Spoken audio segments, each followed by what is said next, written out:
Okay, welcome back to another episode of Not Financial Advice. My name is Sean, and today we're going to be taking a look at Altria stock, ticker symbol MO, the company behind products such as Marlboro cigarettes and Copenhagen chewing tobacco. We'll get started on that right after this. You need to diversify your bonds. The only problem you're gonna have is that you didn't buy more. Because by the time you read about it in the Wall Street Journal, it's already too late. All right, folks, as always, if there's a stock or an ETF that you'd like for me to review, go ahead and drop that ticker symbol in the comments below. And today we're going to start out, as we often do, with an update on my entire stock portfolio. So looking back over the past month, I am up about 4%. Which is kind of exciting because over the last month, I'm beating all major indices, beating the S&P 500, whose gains are here, beating the Dow there, the NASDAQ there, and shockingly beating the Russell over the last month, whose gains are there. So sitting at a 4% gain over the last month, good for $2,600. Today is a red day for the portfolio. And, here on Not Financial Advice, you get to see 100% of my stocks, not only on green days, but on red days as well. And so I'm currently down 0.12%, which is $84 in declines, with the S&P 500 mostly flat. And so because I have a pretty diversified portfolio, when we take a look at my top 5 gainers and decliners, we can get a good sense of what's happening in the market. So let's take a look at that today. What we can see is my top performing stocks will in fact be cannabis stocks. I've done part 1 of a part 2 video on that, and the second part will be coming up this weekend. But I guess I'll ask you to like the video and subscribe to the channel so you can make sure to catch that and other relevant financial information and education, entertainment coverage that I provide here on my channel. But Green Thumb Industries is up 10.5%, with Trulieve up 8.1% and Curaleaf up 7.4%. There is news behind that, so we're going to touch on that quickly before we start analyzing Altria or MO stock. But rounding out my top 5, we have Mexican Coca-Cola up 3.6%, and then Service Corp International up 1.7%. Ironically, for today's video, this is the largest funeral home company in the United States with 14% market share. So not really a rhyme or reason behind the market's moves today. Um, the market is still digesting the Bitcoin spot ETFs, which we're going to touch on really briefly. And then most major banks in the United States reported earnings today. That is, in fact, part of what's moving the market, along with the price action on crypto. But today, for the second day in a row, Coinbase is the biggest decliner, down 6.7%, followed by Tesla, down 3.7%. Walgreens is down 3.2%. Estee Lauder down 2.8%, and Foot Locker down 2.7%. Not really a rhyme or a reason here on the performance for the day, but certainly marijuana stocks helping to keep my portfolio from declining any more than it otherwise would have. And so let's cover the news real quick of the day.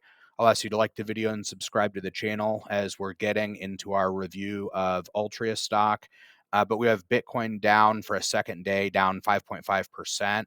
And then bank earnings, JP Morgan, Bank of America, and Citigroup kicked off bank earnings. What we can see here is that bank earnings disappointed, but one-time charges at JP Morgan, Citigroup, Wells Fargo, and BOA obscured how banks are really performing during the fourth quarter. JP Morgan Chase reported fourth quarter earnings per share and revenue missing consensus estimates. Bank of America results fell short of estimates, sending shares lower. Wells Fargo, meanwhile, saw a jump in credit loss provisions. Citigroup reported a net loss due to a litany of one-item charges, but BlackRock, the world's largest asset manager, beat fourth quarter earnings expectations and announced an acquisition. So looking at the performance of bank stocks, they're just sort of overall down mildly. So this doesn't seem to be something that's breaking the market by any means. It seems like there were some one-time things that affected these earnings, and the market isn't reading into it too strongly. So moving right along, we see these marijuana stocks gaining, and this is actually going to tie into our review of Altria stock. But the biggest thing that I see here is in politics at marijuana movement, we can see 12 states 12 state attorneys general tell DEA to reschedule marijuana as a public safety imperative, likely in reference to fentanyl. So now we're diving into the meat and potatoes of our review today, and it's a subscriber request. So as always, drop those requests in the comments below. I'd be happy to make a video just for you. But we're looking at Altria Group, also known as MO or the Cowboy Killer. So the maker of Marlboro cigarettes, up a huge amount over all times. But we have a declining demographic of people using cigarettes.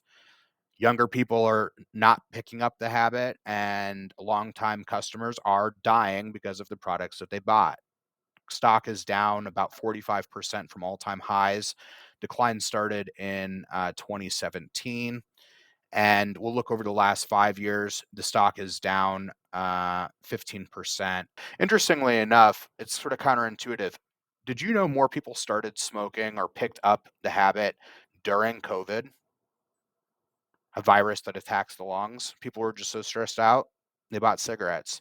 And so, high level, do I think that cigarettes will still be a thing in 10 years? Absolutely, yes. Do I think cigarettes will still be a thing in the United States in 20 years? Probably. And so that's how we have to view this investment. All right. Let's look at the news here on Altria at Google. So, July 31st, 2019, tobacco giant Altria earnings shows focus on weed. Juul e-cigarettes as smoking alternative, probably. We all know how Juul worked out, or if you don't, it didn't. They got sued, and Juul's no longer really a thing. But there's more on that.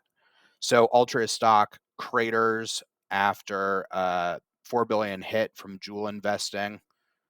Crash and burned. Tobacco giant stock falls on reports of potential new cigarette regulation. I think that was menthol bans. That doesn't seem like it's necessarily going to happen anytime soon. Altria stock is sliding after the FDA's 1-2 punch. So a lot of regulatory risk in this stock, and that's for the most part priced in. Altria down 7%, on track for the lowest close since November 2020. Okay. So let's get back over here to Qualtrum, where I subscribe here for its software to look at stocks, but I'm not affiliated with Qualtrum. So I'll leave a link for Qualtrum in the description below.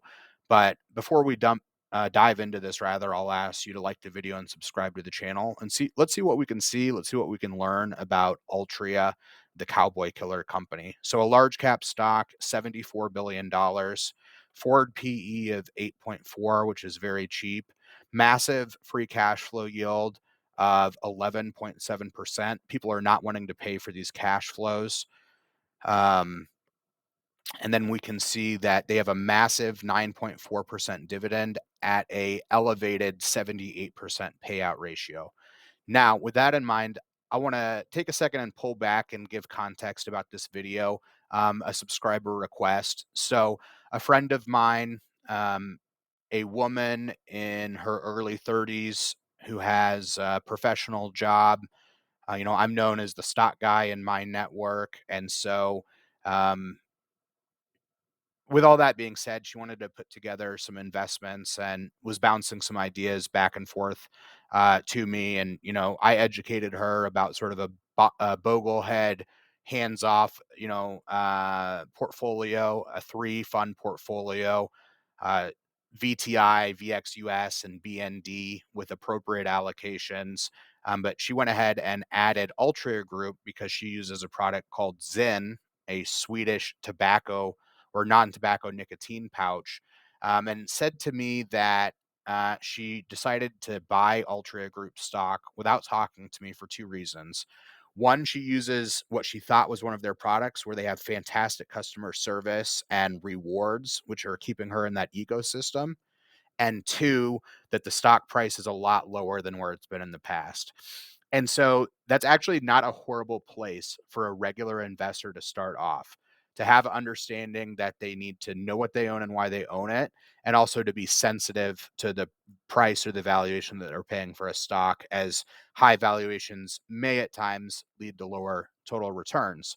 But the question is this value or is it a value trap? And we're going to be able to find that out here together on Qualtrum today. So, like the video and subscribe to the channel, and let's keep on diving into this. So, we know that the rates of smoking in the US are going down. Um, and so what Altria Group has to do is raise the price on their products for their shrinking group of consumers, at least on the cigarette side, where they are the producer of Marlboro cigarettes. Probably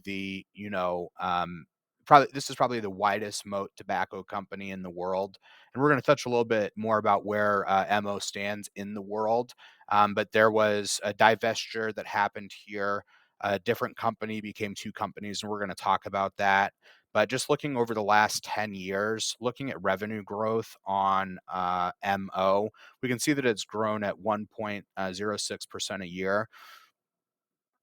It's actually going to be an X for me because we know that inflation is growing at about 3% or 2.5% over these last 10 years. So even though they're posting higher revenues, it's less than the increase in inflation. So their revenue technically is going down despite what you can see with your own eyes.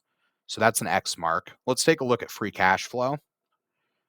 Looking at free cash flow, let's see if they're doing any messed up things with stock-based compensation. They are. I don't like that. I don't like that at all. So let's look at stock-based adjusted free cash flow, and let's look over the last 10 years. Um, Started out at 4.99 billion up to 8.05 billion. So almost a 2x in about 10-ish years. I'm going to give this one a check mark, although it is a little bit choppy. I will note that. But this company might be better rated as a dividend stock. So we're going to do a valuation and roll in the valuations for a DCF on cash flow as well as a dividend discount model and average those to get an estimate of the fair value on their $41 stock. So I guess that takes us right into dividends. Let's check there. So they have cut dividends in the past. A company that cuts dividends once may be likely to cut dividends again in the future. With that being said, over the last 10 years, they have grown dividends at 4%, and it looks pretty steady. That payout ratio is kind of high, so we're going to dig into that a little bit more, but I will give this a tepid green check mark, and let's see what else we can find out. So looking at Altria stock, they have a large amount of debt. Um, and an overall growing pile of cash, and the debt is coming down. I'm going to give this just sort of a pass as far as cash and debt goes. Looking at earnings per share, this can sometimes move a stock. It might not be the main thing that moves a stock, such as Altria. With that being said, over the last 10 years, the EPS is up 3.6% a year. So going back to 2012, earnings per share of $2.06. Today, $3.22. Some cyclicality, but I'll give this a green check mark, and we're going to keep going. So other stuff that matters, let's look at shares outstanding. So they're buying back shares, but I think they should probably be buying back more shares and not having. I'd be a lot happier with this company if it paid a still ridiculous 7% dividend yield and they bought back more shares. But with that being said, they are buying back shares. This is going to be a green check mark. Now, looking at ratios, what we can see is returns on capital employed. Going from 2012, they had a 27% ROCE. It's now at 30%. This is very high. This is an enthusiastic green check mark. So when they issue debt through bonds or take on equity by selling shares, they're able to reinvest profitably. I really like seeing what that looks like here. Now, looking at their profit margins, from, let's go just over to the last 10 years. So pretty high bottom line margins, flat over the last 10 years. So I'll give this a neutral or a pass rating. Now, lastly, we're going to take a look at historical valuation on Altria stock. Let's look over the last 10 years. They're kind of in a middle range, so I'll give this a neutral rating. Like the video and subscribe to the channel. I guess I lied. One more. We're going to look at expenses on Altria. Let's look at over the last 5 years. They're kind of flat, um, but it looks like this is just about $2.5 billion in expenses. So when we look at their, let's say, free cash flow, $8 billion of free cash flow, $21 billion of revenue, but only $2 billion in expenses. I'm going to actually give this a check mark. This is a fairly capital light business, from what I can tell.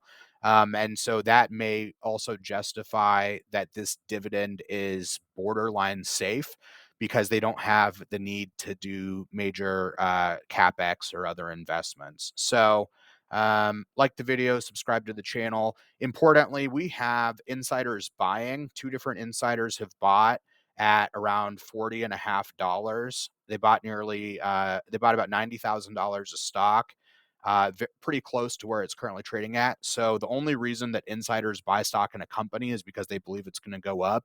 I'm going to give a surprise extra check mark A plus on insiders purchasing shares, and we're going to move right along. So this is our quantitative analysis. Let's look at some qualitative analysis on this company. So in 2003, Philip Morris changed its name to Altria Group, and in 2008, Altria Group spun off Philip Morris International, which means that MO or Altria is essentially 100% US. Philip Morris is now Philip Morris International. So this is where they sell Marlboro red cigarettes and other products around the world. So this is a US stock selling to US customers. And there's a bit of a risk with that. So even though we have more money than other citizens of the world, we also have declining rates of smoking cigarettes, but we're going to touch on that as well. Um, so let's keep pushing.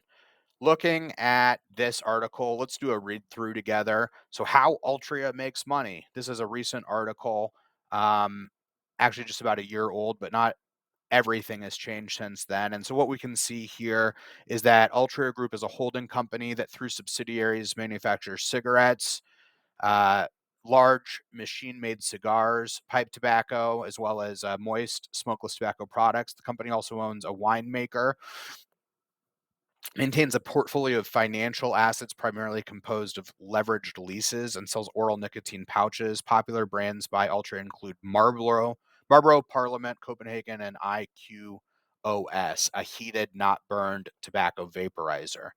Altria Group also operates in highly competitive markets where brand recognition and loyalty are decisive factors motivating consumer decisions. Product quality, taste, price, and other factors also play significant roles in attracting and retaining customers.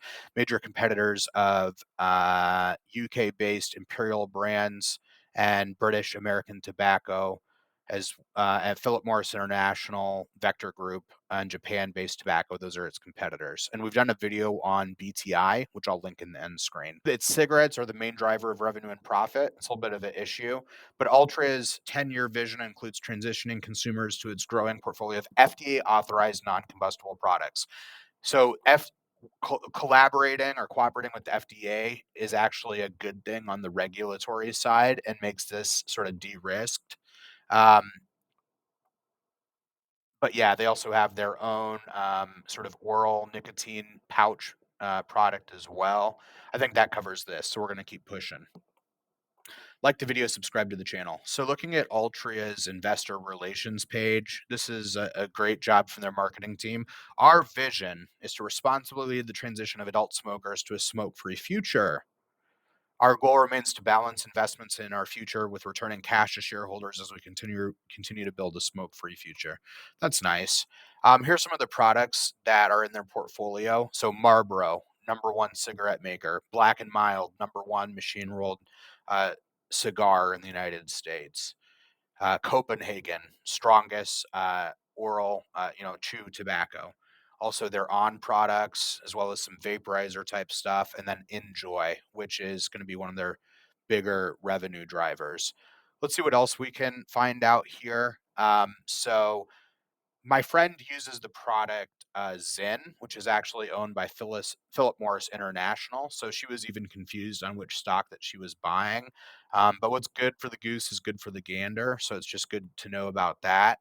And then this was found to be really illuminating. So our smoke-free portfolio includes ownership of the U.S. Smokeless Tobacco Company, the maker of Copenhagen, the maker and another company out of Sweden, I think, the maker of On oral nicotine pouches, and Enjoy, maker of Enjoy Ace, currently the only pod-based e-vapor product with market authorization from the FDA. Now, this is really fascinating. Additionally, we have a majority-owned venture with TJ Group, Horizons Innovations, and the U.S. marketing and commercialization of heated tobacco stick products through a segment agreement with PMI. We also have the exclusive U.S. commercialization rights to IQOS tobacco heating systems and Marlboro heat sticks through April of 24. That's actually hit some regulatory things. IQOS is currently not on the US market. Only BTI's product is, to my understanding. This is where it gets fascinating, though. Our equity investments, so they have investments besides their own company, includes Anheuser-Busch, which is in a Bud Light dip, as well as the world's largest brewer of beers, as well as Kronos Group, a leading Canadian cannabinoid company. So this is a highly diversified and complex business. And so it might be something that one could consider owning. At this point, what I've done is I've rolled in the footage of my free cash flow as well as dividend discount valuations on this company. And just at this point, I'll be averaging those. And I have not done this during recording, so I'm not even sure of my estimate of the fair value of the stock. Currently trading at $41.37. Um, Down 0.6% today. The market is closed. So let's round out this video and see how my portfolio ended up. Reversing some declines. Market was up 0.7%. I'm down 0.8%. As always, if you enjoyed this video, make sure to hit like and subscribe on your way out. And if there's a stock or ETF you'd like for me to review, just go ahead and drop that stock's ticker in the comment section below. And as always, I'm Sean. I'll see you on the next one. Thanks for watching. Have a good day.